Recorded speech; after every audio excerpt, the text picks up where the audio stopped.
La Voz de América presenta.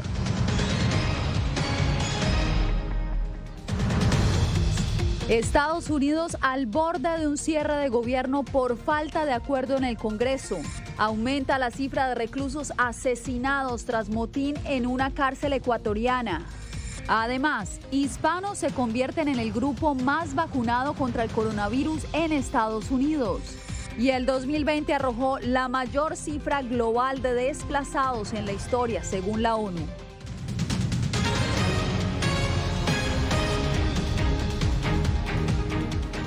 ¿Qué tal? Bienvenidos. El proyecto de gasto social del presidente Joe Biden se discute este miércoles en el Congreso y definitivamente no incluirá la propuesta de reforma migratoria con la que se buscaba ofrecer un camino a la legalización de miles de inmigrantes indocumentados en Estados Unidos. Jorge Agobián nos acompaña desde la Casa Blanca. Jorge, quedan pocas horas para que termine este proceso. ¿Qué es lo último?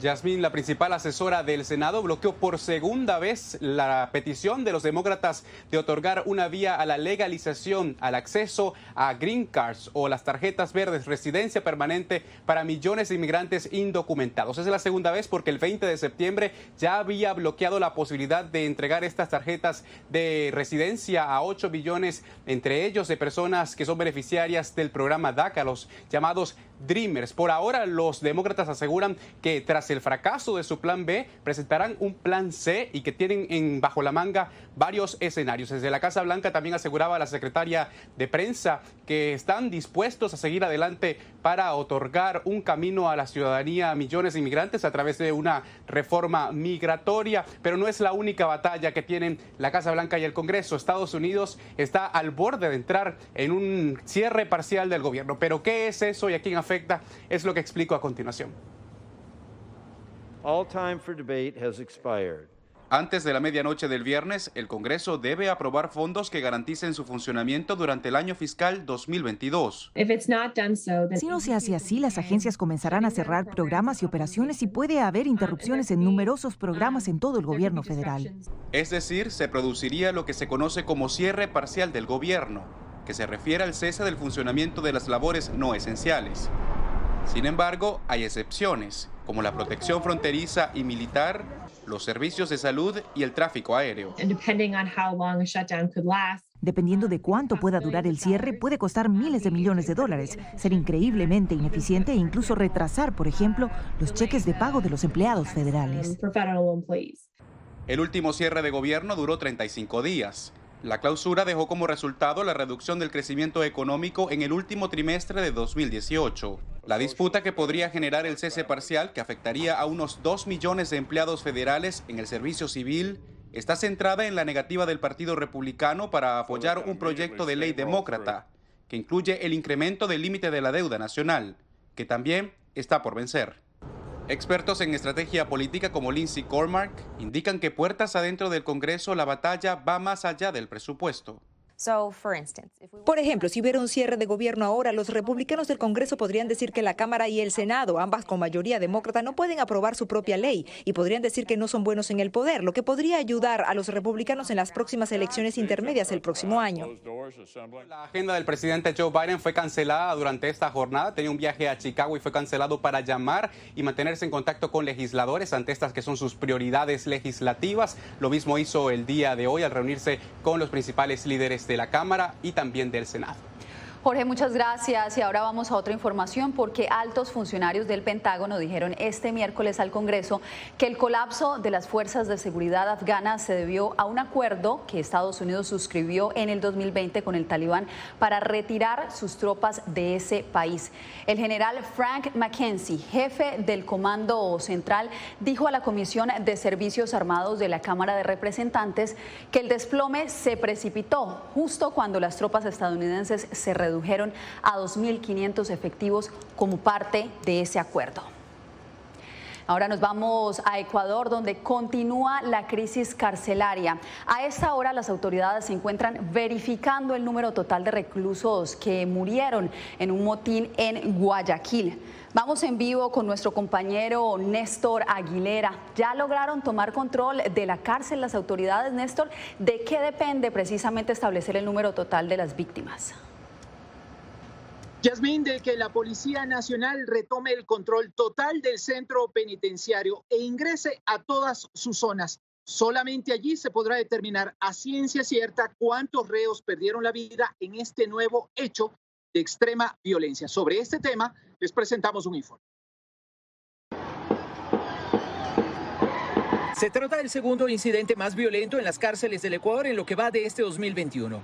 En esta ocasión, el motín se produjo en el Centro de Privación de la Libertad número 1, conocido también como la Penitenciaría del Litoral, en Guayaquil. Están atacando a la policía. Cada que ingresa a la policía nos reciben con proyectiles de armas de fuego, ya nos disparan. Nos atacaron con armas largas, armas cortas, tipo pistola, tipo revólveres, armas con fusil. El director del Servicio Nacional de Atención Integral a Personas Adultas Privadas de la Libertad, SNAI, Bolívar Garzón, quien coincidentemente fue designado este martes y es el tercero en lo que va de gobierno, explicó las causas de los hechos de violencia. Tenemos 30 muertos confirmados y 52 heridos. Sin embargo, tenemos alrededor de 10 cadáveres más. El asunto es que están adentro y tienen que ingresar nuestro personal a verificar. La Policía Nacional evidenció la violencia extrema en el centro penitenciario, especialmente en el pabellón 5. La masacre incluyó 5 personas decapitadas. Encontramos aproximadamente 19 cadáveres por impacto de proyectil de arma de fuego y también por granadas. El SNAI reportó un ataque con drones y explosivos que causó daños materiales en un techo de la misma cárcel hace un par de semanas. En febrero tuvo lugar el motín carcelario más mortífero en la historia ecuatoriana, que dejó 79 reclusos fallecidos tras 4 levantamientos simultáneos. Néstor Aguilera, Voz de América, Quito. Problemas que se ha hecho evidente en las últimas horas tras la masacre en esta cárcel de la ciudad de Guayaquil, Ecuador, es la plena identificación de los reclusos asesinados, debido a que algunos fueron desmembrados. Esto ha generado además escenas dolorosas en las afueras del Servicio de Medicina Legal. Yasmín. Bueno, Néstor, pues seguiremos atentos del desarrollo de esta información. Muchas gracias. Bien, y ahora vamos a Texas, donde miles de haitianos que fueron admitidos en territorio estadounidense se han establecido en albergues del Paso mientras realizan sus trámites migratorios. Alejandro Saldívar nos informa. Durante los últimos 4 días, este refugio ubicado en la ciudad fronteriza de El Paso, Texas, ha recibido a más de 1.200 migrantes. La mayoría son haitianos procedentes de varios países quienes por primera vez duermen bajo un techo en los Estados Unidos. 798 eran de Haití, 144 de Chile, 43 de Brasil. Es en este tipo de camas donde los migrantes pasan desde 24 hasta 48 horas mientras recorren los Estados Unidos hacia otras ciudades. Por fin los sacaron del puente. Y gracias a ellos que por fin estamos aquí, en esa casa. Los migrantes han sido liberados por las autoridades estadounidenses tras su estancia en el puente internacional de Del Río, a la espera que sus familiares o amigos los reciban en otras ciudades del país mientras procesan solicitudes de asilo. Y a salir de aquí vamos a dar cuenta que lo están deportando varios de nosotros. Es horrible, no solamente son personas solteros y solteras, también hay familia con bebé. Las autoridades rastrean a estas personas con un grillete electrónico, aunque en los últimos días las autoridades migratorias han deportado alrededor de 2.000 migrantes en vuelos directos a Haití. Alejandro Saldívar, Voz de América, El Paso, Texas.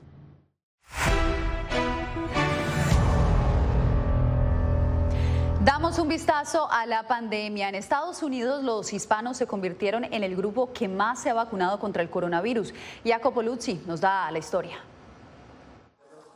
La campaña de vacunación en Estados Unidos sigue adelante con millones de personas que están recibiendo también la tercera dosis de refuerzo y la cifra total de vacunados alcanzó más de la mitad de la población en el país. Entre ellos los hispanos que, como revela la doctora Marcela Núñez Smith de la Comisión Presidencial Anti-COVID-19, dijo que un 73% de los hispanos se han vacunado, superando a afroestadounidenses y blancos. La cifra representa un incremento notable respecto al 57% de latinos que estaban vacunados en mayo. Había muchas razones para esta brecha, incluidas las barreras para el acceso a las vacunas, y algunos todavía tenían preocupaciones sobre la seguridad y la eficacia de la vacuna, y esas preocupaciones a menudo se basaban en información errónea. La desinformación en Internet sobre vacunas es tan abundante que la plataforma YouTube perteneciente a Google anunció un esfuerzo por eliminar todo el contenido que afirma falsamente que las vacunas aprobadas son peligrosas. Específicamente, se eliminará el contenido que alegue falsamente que las vacunas aprobadas son peligrosas y causan efectos crónicos en la salud, que afirme que las vacunas no reducen la transmisión o contracción de enfermedades o que contenga información errónea sobre las sustancias contenidas en las vacunas. Esto cuando las autoridades señalaron que el ritmo de vacunaciones en el país alcanzó su nivel más bajo desde el comienzo del 2021. Jacopo Luzzi, Voz de América, Washington. La pandemia del coronavirus impulsó la inclusión financiera de unas 40 millones de personas en Latinoamérica que dejaron de guardar su dinerito en la casa y decidieron bancarizarse. Jair Díaz conversó con expertos y nos explica en la siguiente nota. Antes de la pandemia yo guardaba mi dinero en efectivo en la casa. Yo me di cuenta que esto era un error, pues contar con este tipo de aplicaciones me servía para manejar de una manera mi vida financiera más organizada. Ella es Angélica Luque, una colombiana de 37 años que agradece a la bancarización el nuevo orden de su vida financiera. Y a aquellas personas que eran reacias a la tecnología, que preferían ir a hacer los temas presenciales, las vueltas al banco, les tocó hacerlo vía virtual. Según un informe publicado por Mastercard y American Market, más de 40 millones de personas se bancarizaron en América Latina durante la pandemia. Particularmente la pandemia nos ha dado unas sorpresas muy interesantes en esa materia. En los primeros 9 meses se duplicó el número de personas bancarizadas. Para el economista Andrés Moreno, la banca digital promueve la inclusión financiera y atiende a las personas que permanecían excluidas debido a la complejidad de los trámites. Todos los mecanismos ya están dados. No se necesitan oficinas físicas, no se necesita, digamos, costos adicionales para que todas las personas puedan, a través de Internet, hacer sus operaciones financieras. Según los analistas, en Colombia durante los últimos 6 meses se han bancarizado alrededor de 1 millón de personas. Jair Díaz, Voz de América, Bogotá. Cuando volvamos, las alianzas del gobierno de Nicaragua de cara a las elecciones.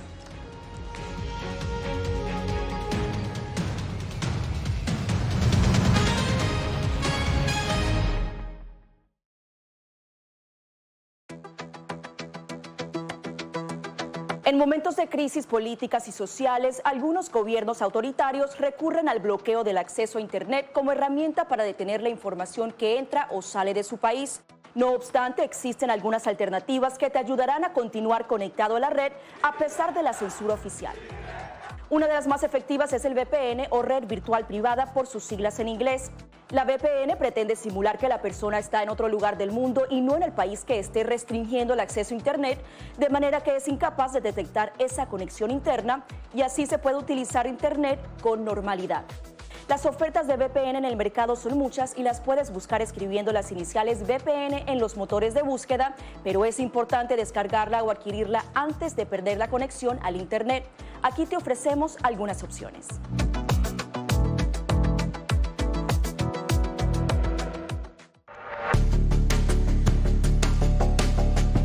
Durante el brote del COVID-19, los estafadores pueden tratar de aprovecharse de personas vulnerables a través de diversos métodos que van cambiando con frecuencia. Es posible que lo contacten por teléfono, correo electrónico, mensajes de texto, correo postal o redes sociales. Ten cuidado con ofertas de kits de supuestas pruebas caseras, curas milagrosas o pruebas inmediatamente accesibles. Response Act has made coronavirus testing more accessible immediately. Tras un desastre, organizaciones caritativas falsas aparecen afirmando que tienen vínculos con otras reales. Siempre verifica que la organización sea legítima. Alguien que asegura que trabaja en el gobierno puede pedirte tu información personal o intentar cobrarte cuotas falsas para así ingresar tu cheque de estímulo.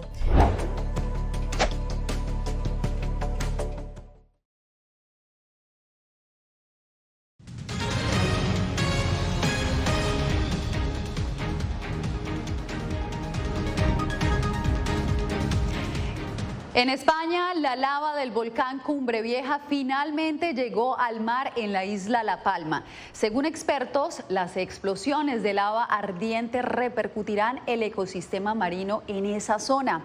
Entre tanto, los gases y cenizas alcanzan 3.500 metros de altitud, han forzado el confinamiento de casi 4.000 residentes y destruido más de 600 edificios. Ahora vamos a Nicaragua, donde el gobierno de Daniel Ortega desarrolló una estrategia diplomática para afianzar alianzas con países que adversan las políticas de Estados Unidos. Y justo ahora que numerosas naciones cuestionan la integridad de las elecciones de noviembre. Donaldo Hernández con el informe. Nicaragua busca fortalecer su alianza con grandes potencias del mundo que se oponen a Estados Unidos, según explica el analista internacional Néstor Rosanía. En el tablero geopolítico internacional existe algo que se llama el bloque contrahegemónico. Quiere decir los países que se oponen directamente a Estados Unidos. Es como, digamos, una versión 2.0 de lo que fue la Guerra Fría. Rosanía, quien además es director del Centro de Estudios en Seguridad y Paz de Colombia, basa su argumento en el discurso que dio el canciller Denis Moncada en la Asamblea General de las Naciones Unidas, en el que se solidarizó con Irán, Corea del Norte, Cuba, Venezuela, Siria, Rusia, Bielorrusia y Afganistán. Condenamos las agresiones políticas norteamericanas contra la Federación de Rusia, la República Popular China y la República Popular Democrática de Corea. William Grigsby, integrante del oficialista Frente Sandinista, asegura que el propósito de estas alianzas es lograr que se respeten los sistemas políticos, económicos y sociales de cada país como Nicaragua. Vos haces lo que querés en tu país, yo hago lo que quiero en el mío. Entonces hay que reconstruir el sistema internacional y en esa lucha estamos. Y nosotros como nicaragüenses somos parte de esa lucha.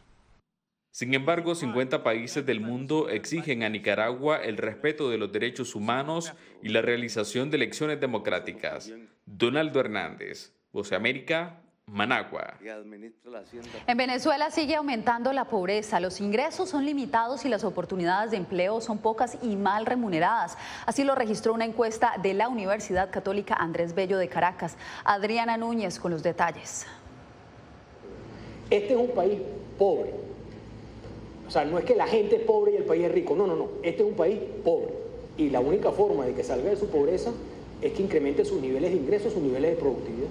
Las cifras de la encuesta de condiciones de vida dan cuenta de lo que los investigadores llaman un techo en los niveles de pobreza. 94% de la población en Venezuela es pobre y un 25% está en pobreza extrema, es decir, vive con menos de $2 al día. Por supuesto es el país más pobre de Sudamérica, sin lugar a dudas. Nuestros niveles de pobreza se asemejan a los países centroamericanos. El estudio revela que para los ciudadanos en edad activa, el empleo formal no es atractivo porque los salarios mensuales rondan entre $13 y $60. Por ello, 43% de los consultados dice que quisiera trabajar más horas. Esto es una sociedad que no brinda oportunidades y dado que no brinda oportunidades, que la gente se va. Es la ausencia de oportunidades, es sentarse frente a la puerta de la casa a no hacer nada, y no es porque usted no quiera hacer nada, sino porque no hay dónde hacerlo. Precisamente la mitad de los venezolanos que emigra tiene entre 15 y 49 años, por lo que, advierten los investigadores, el país enfrenta un envejecimiento acelerado de su población. Además, los datos de la encuesta arrojan que la esperanza de vida de los nacidos entre 2015 y 2020 se redujo 3 años en comparación con generaciones anteriores. Adriana Núñez Rabascal, Voz de América, Caracas. Más adelante, millones de desplazados internos deja el 2020 y la ONU pide un compromiso mundial.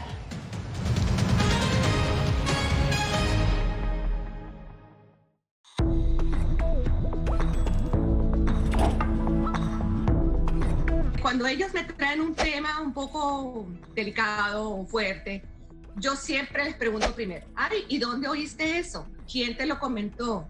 ¿Y qué te han comentado? Pues corrijo si han escuchado algo que no está correcto, no está bien, y les aclaro, pero lo mínimo necesario para su edad. Enfócate en que tu hijo se sienta seguro y no le ofrezcas más detalles de los que pida. Si ellos preguntan, nosotros siempre les hemos respondido con la verdad, pero a su edad. Finalmente, di cosas específicas que tu hijo pueda hacer para que sienta que tiene el control. Por ejemplo, enséñale que lavarse las manos con frecuencia lo puede ayudar a mantenerse sano.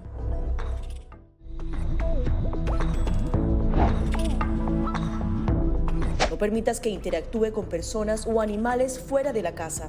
Si una persona de la casa se enferma, evita que tenga contacto con tu mascota. Designa a un miembro de la familia o un amigo para cuidar a tu mascota a corto o largo plazo en caso de que tú no puedas. Limpia sus patas una vez que regreses a casa, pero no uses productos tóxicos para ellos como toallitas desinfectantes. Usa champú para bebés y aceite de coco en sus patas si notas picazón o sequedad. Prepara un kit de emergencia que incluya un suministro de medicamentos por 30 días y al menos 2 semanas de alimentos y otros suministros. Asegúrate de que todas las mascotas lleven collares y etiquetas con información actualizada como nombre, número de teléfono y necesidades médicas urgentes.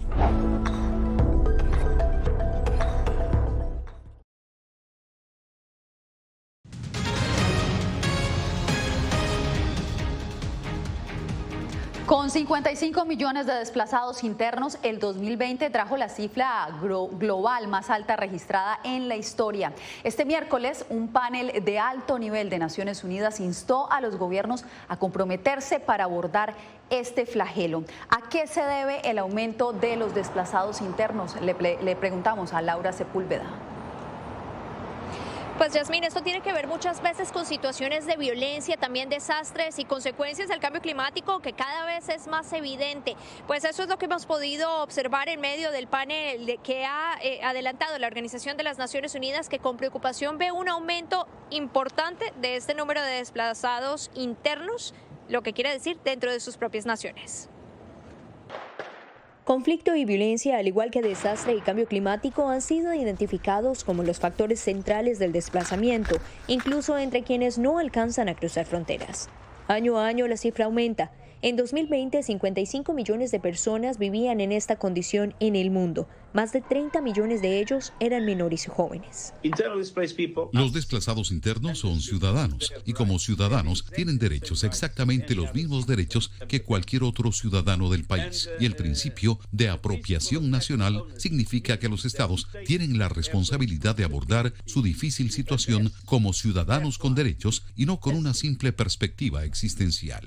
Responsabilidad que, según el secretario general de la ONU, deberían asumir los gobiernos para que haya prevención, respuesta y facilitación de soluciones. En Colombia, un sistema de alerta temprana a partir de monitoreos de la Defensoría del Pueblo ha sido identificado como útil por el reporte de la ONU. La ex representante de Políticas Internacionales de la Unión Europea, Federica Mogherini, destacó labores específicas que deben ser asumidas a nivel mundial.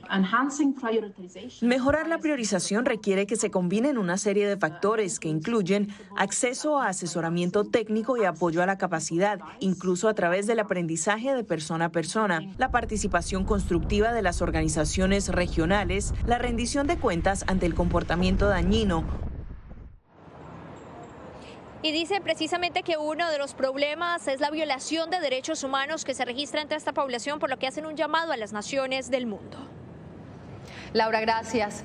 El sector turístico en Honduras busca recuperar más de 100.000 empleos la próxima semana con el denominado feriado morazánico. Óscar Ortiz nos cuenta de qué se trata. Con la finalidad de recuperar los empleos perdidos a causa de la pandemia del COVID-19 y las tormentas tropicales, Honduras celebrará la próxima semana el tradicional feriado morazánico, un periodo vacacional durante el cual espera recibir a turistas nacionales y extranjeros. Después de que asumieran pérdidas por más de 1.200 millones de dólares y desaparecieran 100.000 empleados el año pasado debido a la pandemia del coronavirus, la industria turística asegura haber recuperado un 40% de la fuerza laboral en lo que va del 2020. Lo que pasa es que estamos recuperando ahorita estamos recuperando empleos, hemos recuperado arriba del 40% porque la economía poco a poco va creciendo y esperamos este feriado morazánico por lo menos recuperar un 30% más. ¿De cuánto hablamos de este porcentaje? Bueno, son 175.000 aproximadamente de la gente que está en el sector de turismo, más o menos ahí estamos hablando de unos 50.000 o 70.000 empleos. La Cámara Nacional de Turismo en Honduras asegura que antes de la pandemia este sector aportaba más del 8% del Producto Interno Bruto y generaba empleo para 200.000 familias. Que el feriado morazánico es una gran oportunidad para reactivar toda la economía. Hemos tenido serios problemas, pero de eso se trata, que salgamos adelante juntos, gobierno, sector privado y toda la población nacional. Queremos también reiterar lo que han manifestado nuestros compañeros, el uso de la mascarilla, todas las medidas de bioseguridad. En Honduras, más del 90% de las empresas de turismo son micro, pequeñas y medianas empresas, de las cuales un 88% tienen capital nacional y la mitad tienen menos de 10 empleados. Oscar Ortiz, Voz de América, Honduras. Al volver, denuncian la gran incidencia de delitos contra la comunidad LGBTQ en Estados Unidos.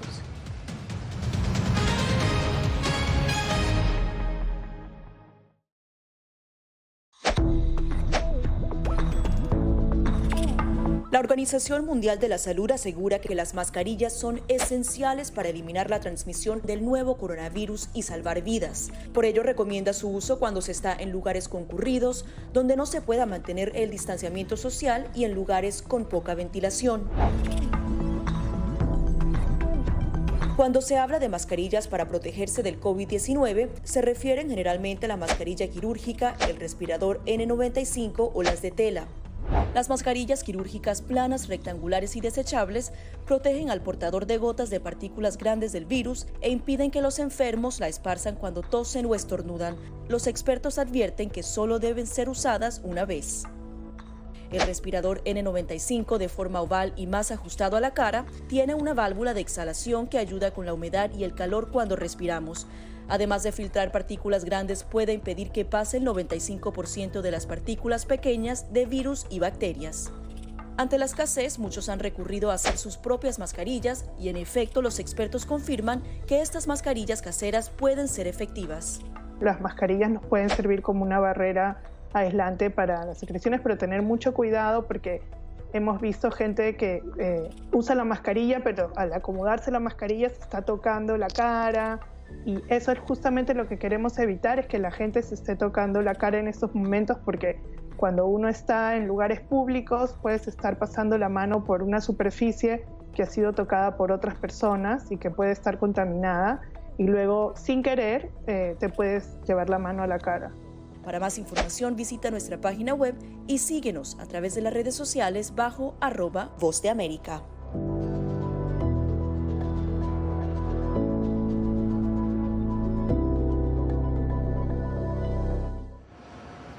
La denuncia por discriminación de una mujer translatina en su trabajo en la capital estadounidense coincide con las alarmantes cifras de delitos contra la comunidad LGBTQ. Diva Lizette Cash nos da los detalles.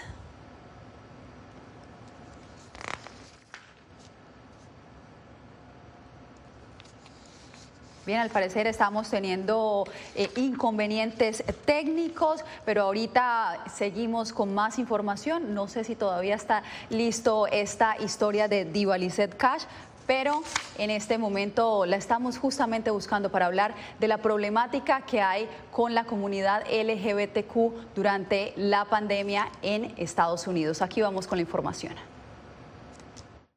Cuando yo sufrí discriminación por mis mismos compañeros, fui a la gerencia general, pedí ayuda y no lo hicieron.